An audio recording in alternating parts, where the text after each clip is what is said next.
ఏలూరు జిల్లా పేరెడ్డి గ్రౌండ్ లో వైభవంగా గణతంత్ర ఉత్సవాలు చేశారు। ఈ కార్యక్రమానికి ముఖ్య అతిథులుగా జిల్లా collector Vetri Selvi, joint collector Dhatri Reddy, SP Kishore హాజరయ్యారు। చిన్నారులు చేసిన సాంస్కృతిక కార్యక్రమాలు అందరినీ ఆకర్షించాయి। ఈ కార్యక్రమంలో ఎమ్మెల్యేలు కామినేని శ్రీనివాసు, చింతమనేని ప్రభాకర్, ధర్మరాజులు, పలువురు ప్రజా నేతలు, ప్రజా ప్రతినిధులు హాజరయ్యారు।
అధిక వర్షాల కారణంగా పంట పెరగకుండా 5,891 మంది రైతులకి 7,20,00,000 రూపాయలు పంట నష్ట పరిహారాన్ని నేరుగా రైతుల ఖాతాలకి జమ చేశారు।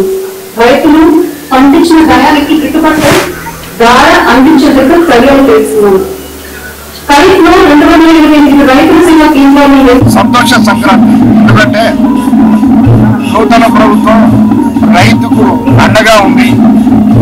మనం వరి పండించే జిల్లా 2 లక్షల ఎకరాల్లో వరి పండించి 6 లక్షల మెట్రిక్ టన్నులు దాటాన్ని, దాంట్లో 4 లక్షల మెట్రిక్ టన్నుల ప్రభుత్వమే కొనుగోలు చేసి 750 కోట్ల రూపాయలు కేవలం ఒక్క రోజు వ్యవధిలో అమ్మిన వెంటనే దాని డబ్బులు రైతుల అకౌంట్లలో జమ చేయడం అంత సులువైన విషయం కాదు।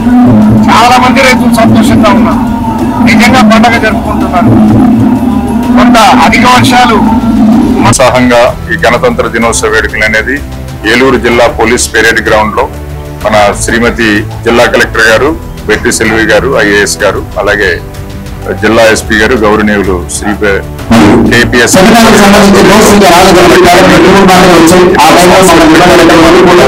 కూడా జరిగింది।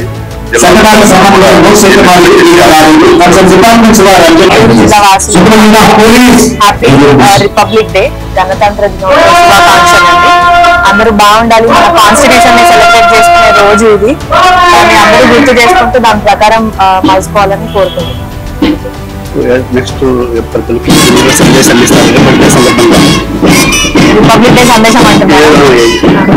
సో అందరికీ తెలిసినట్టే రిపబ్లిక్ డే అనేది ఇండిపెండెన్స్ డే ఎంత ఇంపార్టెంటో, అలానే మన కాన్స్టిట్యూషన్ సెలబ్రేట్ చేసుకునే రోజు ఇది। మన రాజ్యాంగంలో ఉన్నదంతా మనం పాటించగలిగితే ఒక బంగారు భారతదేశం అనేది క్రియేట్ అవుతుంది।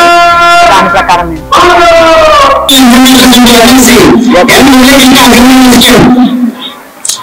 నిరంతర న్యూస్ అప్డేట్స్ కోసం ఛానల్ ని సబ్స్క్రైబ్ చేసుకోండి, పక్కనే ఉన్న బెల్ సింబల్ ని క్లిక్ చేయండి।